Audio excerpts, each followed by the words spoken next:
Hi, this is Shannon from No Shelf Control. Thanks for joining me again on the channel.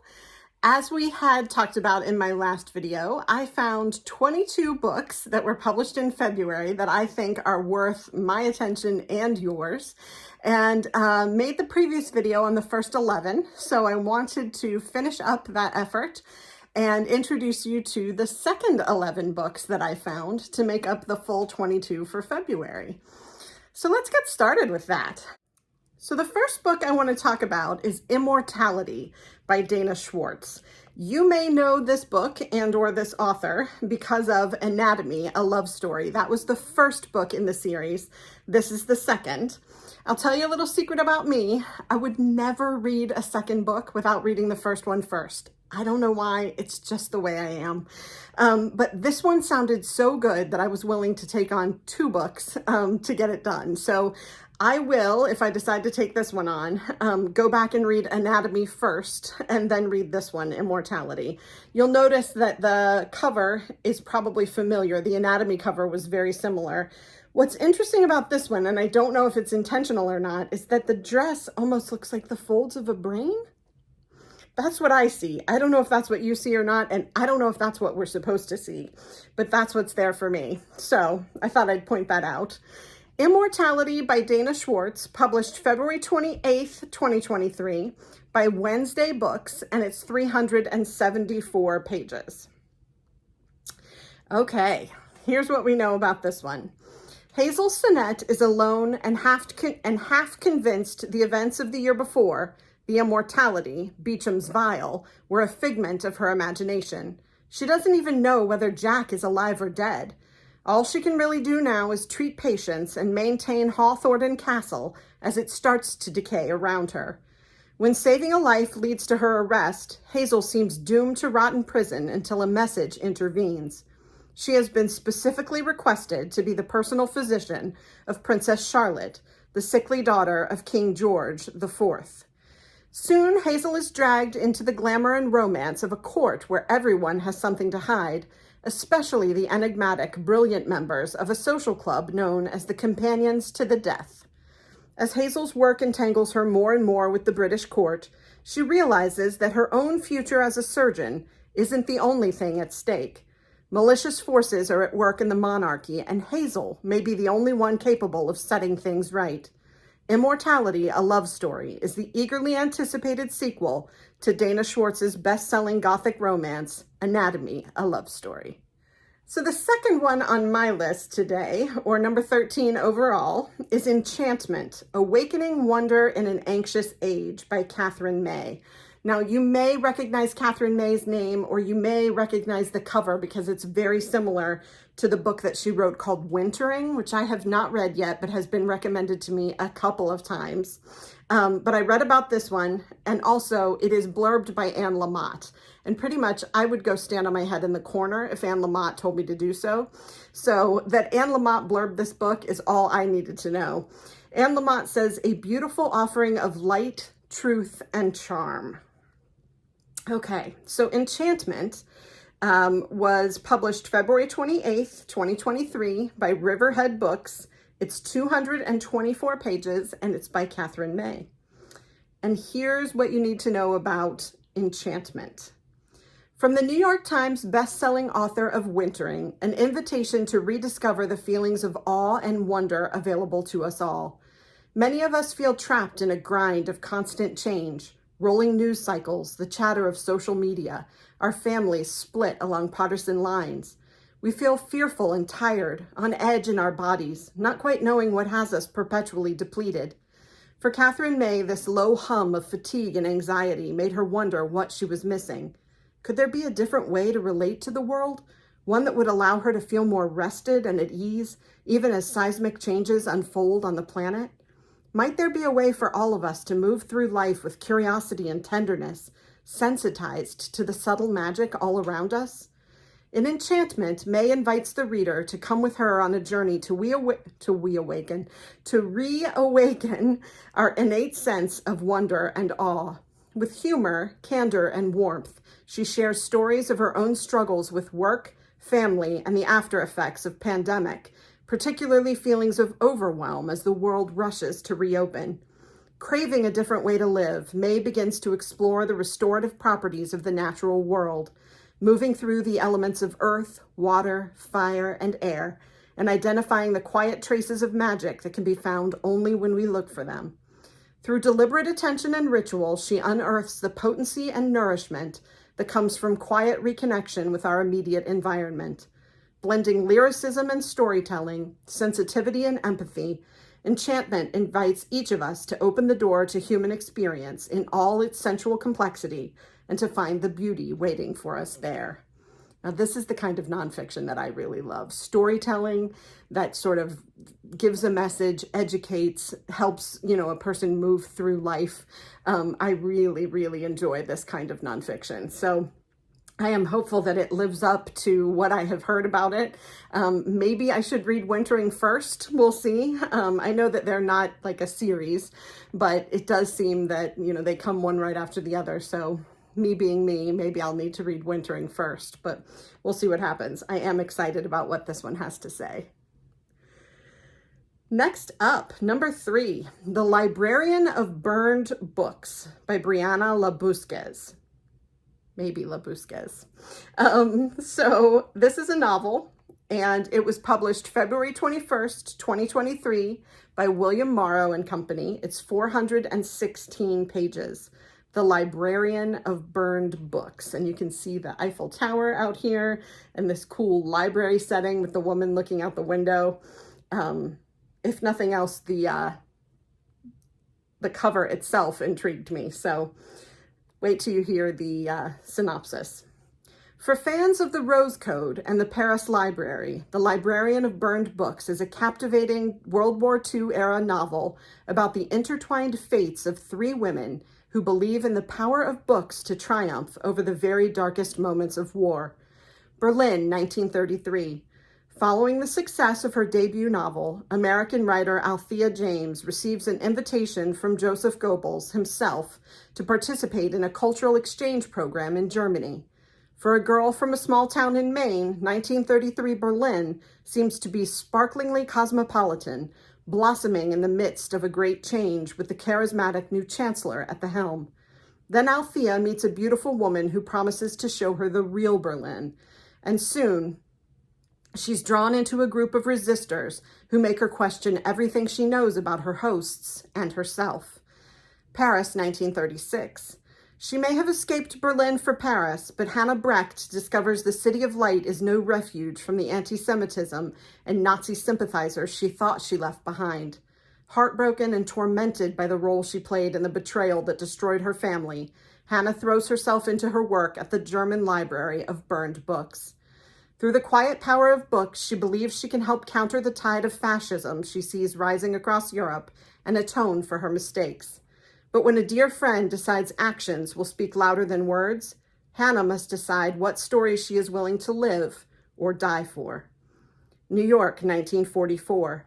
Since her husband Edward was killed fighting the Nazis, Vivian Childs has been waging her own war, preventing a powerful senator's attempts to censor the armed service editions, portable paperbacks that are shipped by the millions to soldiers overseas. Viv knows just how much they mean to the men through the letters she receives, including the last one she got from Edward. She also knows that the only way to win this battle is to counter the senator's propaganda with a story of her own, at the heart of which lies the reclusive and mysterious woman tending the American Library of Nazi-banned books in Brooklyn. As Viv unknowingly brings her censorship fight crashing into the secrets of the recent past, the fates of these 3 women will converge, changing all of them forever. Inspired by the true story of the Council of Books in Wartime, the World War II organization founded by booksellers, publishers, librarians, and authors to use books as weapons in the war of ideas, The Librarian of Burned Books is an unforgettable historical novel, a haunting love story, and a testament to the beauty, power, and goodness of the written word. So for those of us who are readers, that just sucks you in. Anything about books and the power of books and reading. And then, these 3 women in different timelines, that's the sweet spot for me. So this one drew me in for sure. Like I said, if the cover doesn't get you, the synopsis will. So that again is The Librarian of Burned Books by Brianna Labusquez. All right, let's see about this next one. So number 4, another book about books, The Little Wartime Library by Kate Thompson. And this is blurbed by Natasha Lester. She says, brilliant storytelling. This was published February 21st, 2023 by Forever, and it is 480 pages. So it is a significantly sized book. Here we go. The Little Wartime Library.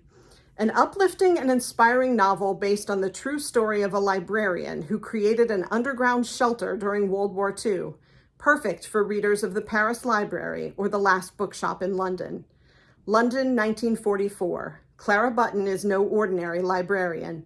While war ravages the city above her, Clara has risked everything she holds dear to turn the Bethnal Green tube station into the country's only underground library. Down here, a secret community thrives with thousands of bunk beds, a nursery, a cafe, and a theater, offering shelter, solace, and escape from the bombs that fall upon their city. Along with her glamorous best friend and assistant, Ruby Monroe, Clara ensures the library is the beating heart of life underground. But as the war drags on, the women's determination to remain strong in the face of adversity is tested to the limits when it may come at the price of keeping those closest to them alive. So, The Little Wartime Library. I just love this picture of this woman on the front. She is gorgeous and so, just of her time. And then the idea of having a library underground in like bunkers during war is so incredible to me, like so important, but who would think that people would be able to do that? So very interested to read about this, even if it's only a little bit based in reality. I would be excited to read about it. Okay, the 16th book on my list, or number 5 today, as you may know it, is called Psych, The Story of the Human Mind. And this is blurbed by Daniel Gilbert, who wrote Stumbling on Happiness, if you remember that one. Daniel Gilbert says, the story of the human mind as told by psychology's best storyteller. And I love, this is by Paul Bloom. It's got these puzzle pieces on the front of it that are actually faces. You almost miss it. If you don't look carefully, you'll almost miss that those puzzle pieces, that the knobs on them are actually faces. And this, again, is the kind of nonfiction that I love, stories that teach you and educate you. But I love to be brought along with a good story rather than something that feels a little more dry, like a textbook. So Psych, The Story of the Human Mind, published February 28th, 2023 by Echo, and it is 464 pages. So I think that's the longest one we've talked about today. Let's talk about what the synopsis says.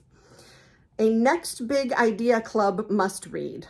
A compelling and accessible new perspective on the modern science of psychology, based on one of Yale's most popular courses of all time. How does the brain, a 3-pound wrinkly mass, give rise to intelligence and conscious experience? Was Freud right that we are all plagued by forbidden sexual desires? What is the function of emotions such as disgust, gratitude, and shame? Renowned psychologist Paul Bloom answers these questions and many more in Psych, his riveting new book about the science of the mind. Psych is an expert and passionate guide to the most intimate aspects of our nature, serving up the equivalent of a serious university course while being funny, engaging, and full of memorable anecdotes. But Psych is much more than a comprehensive overview of the field of psychology. Bloom reveals what psychology can tell us about the most pressing moral and political issues of our time, including belief in conspiracy theories, the role of genes in explaining human differences, and the nature of prejudice and hatred. Bloom also shows how psychology can give us practical insights into important issues, from the treatment of mental illnesses such as depression and anxiety, to the best way to lead happy and fulfilling lives. Psych is an engrossing guide to the most important topic there is. It is the story of us. Now, a couple of things. When it talks about the function of emotions like disgust, gratitude, and shame, that reminds me of Brene Brown's book from last year, Atlas of the Heart, maybe. And then the rest of it, when it talks about using anecdotes and explaining like a college course in anecdotes, that reminds me of Malcolm Gladwell. And I've read a couple of Malcolm Gladwell books that I really, really enjoyed. And love being able to remember those anecdotes and talk to people about them. Sometimes when you take something away from a course or from the newspaper, you can't articulate it well, or it's hard to explain to somebody else why it hit you the way it did. Gladwell writes in such a way that I can always remember the anecdotes and share them with other people when I'm talking about the book. So I'm hoping that Paul Bloom writes similarly and that this will be a similarly great experience. Okay. The next one, number 6 on today's list, The Love Scribe by Amy Meyerson. All right, so The Love Scribe by Amy Meyerson, published February 7th, 2023 by Park Row, and it's 352 pages. All right, let's look at the synopsis. From the best-selling author of The Bookshop of Yesterdays comes a charming novel about a woman with a special gift. Her stories help people fall in love. When Alice's best friend Gabby is reeling from a breakup, Alice writes her a heartfelt story to cheer her up. While reading it at a cafe, Gabby, as if by magic, meets the man of her dreams. Thinking the story might have some special power to it, Gabby shares it with her sister and other friends who all find instant love. Word of mouth spreads and Alice stumbles upon a new calling, to be a love scribe. But not all the love stories she writes unfold as expected. And while Alice tries to harness her extraordinary gift, she is summoned to a mansion in the woods where she encounters the reclusive Madeline Alger and her mysterious library. As Alice struggles to write a story for Madeline, her most challenging assignment yet, she's forced to confront her own guarded heart. Because maybe, just maybe, there's a love story waiting to be written for her too. Emotional, deeply imaginative, and brimming with valuable life lessons, The Love Scribe explores love, fate, and the power of stories when we choose to believe in them. So this strikes me as like a fairy tale for grown-ups. You know, you write stories and they make people fall in love, and perhaps you can write a story that does the same for you. I just thought that was charming and really interested. And all the books on the cover with the bookmark and the turquoise and red, I just loved the cover as well as the premise. So definitely going to have to try that one out. Let's see, number 7 on today's list, The Sweet Spot by Amy Pepple. I'm going with Pepple. It could be Popel. Maybe I'll go with Popel. Amy Popel, The Sweet Spot. She is the author of Small Admissions, and her book is blurbed by Jane Green. And it says, an absolute delight. Amy Popel has the freshest, funniest voice around.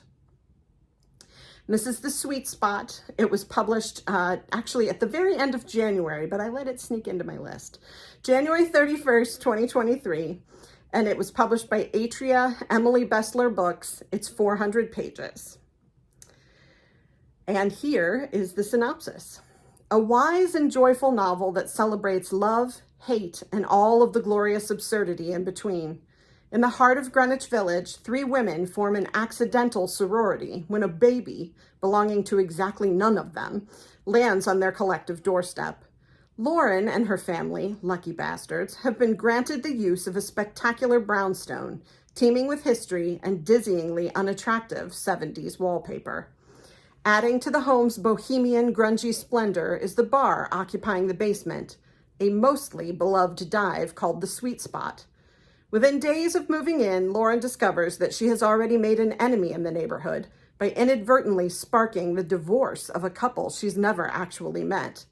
Melinda's husband of 30 years has dumped her for a young celebrity entrepreneur named Felicity, and to Melinda's horror, the lovebirds are soon to become parents. In her incandescent rage, Melinda wreaks havoc wherever she can, including Felicity's Soho boutique, where she has a fit of epic proportions, which happens to be caught on film. Olivia, the industrious 20-something behind the counter, who has big dreams and bigger debt, gets caught in the crossfire. In an effort to diffuse Melinda's temper, Olivia has a tantrum of her own and gets unceremoniously canned thanks to TikTok. When Melinda's ex follows his lover across the country, leaving their squalling baby behind, the three women rise to the occasion in order to forgive, to forget, to Ferberize, and to track down the wayward parents. But can their little village find a way toward happily ever afters that they all desire? Welcome to the sweet spot.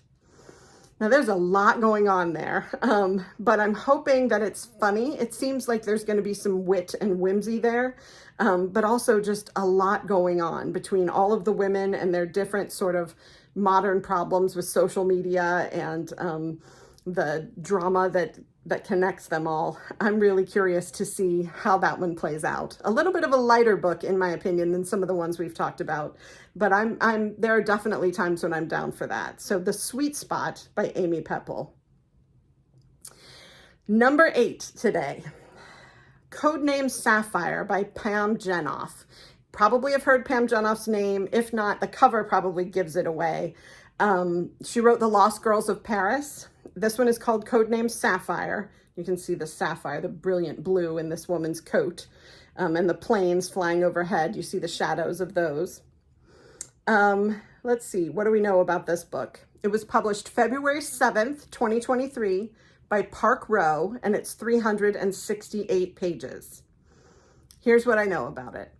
A woman must rescue her cousin's family from a train bound for Auschwitz in this riveting tale of bravery and resistance from the best-selling author of The Lost Girls of Paris. 1942. Hannah Martel has narrowly escaped Nazi Germany after her fiancé was killed in a pogrom. When her ship bound for America is turned away at port, she has nowhere to go but to her cousin Lily, who lives with her family in Brussels. Fearful for her life, Hannah is desperate to get out of occupied Europe, but with no safe way to leave, she must return to the dangerous underground work she thought she had left behind. Seeking help, Hannah joins the Sapphire Line, a secret resistance network led by a mysterious woman named Micheline and her enigmatic brother, Matteo. But when a grave mistake causes Lily's family to be arrested and slated for deportation to Auschwitz, Hannah finds herself torn between her loyalties.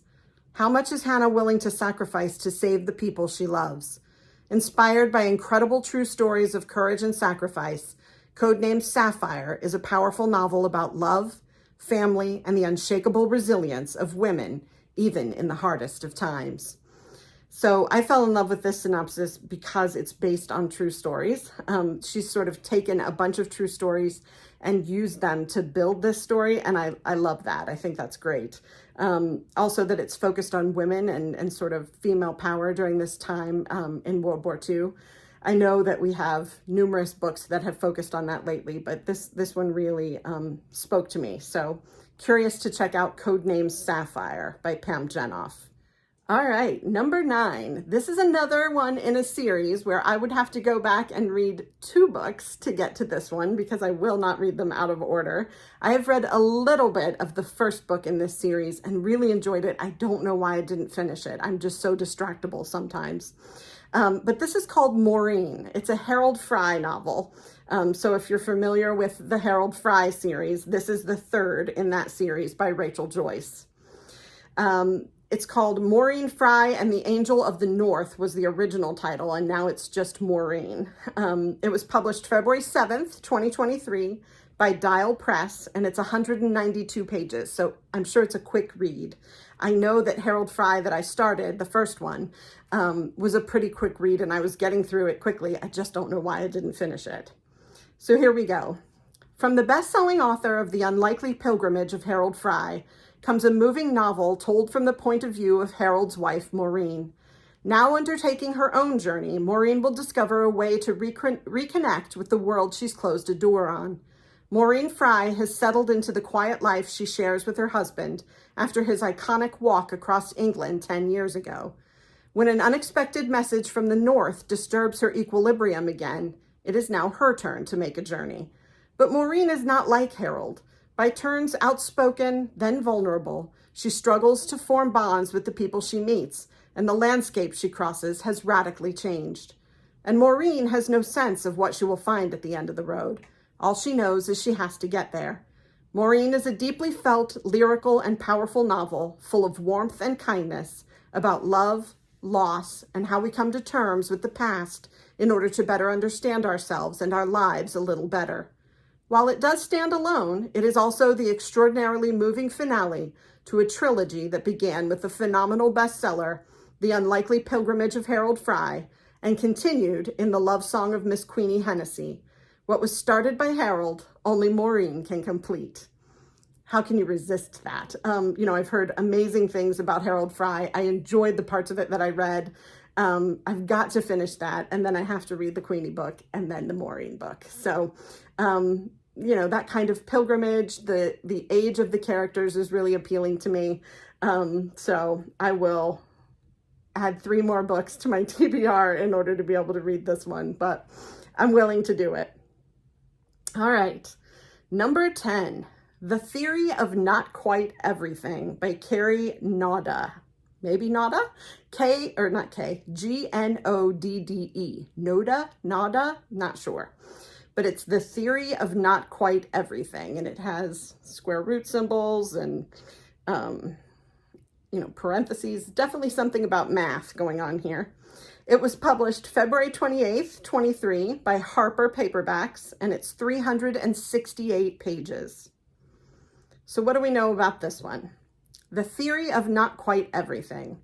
With the offbeat charm of the Rosie Project and the generous warmth of the 100 Years of Lenny and Margot, a wry, moving debut novel about a pair of unforgettable siblings and a love triangle of sorts, one with math as its beating heart.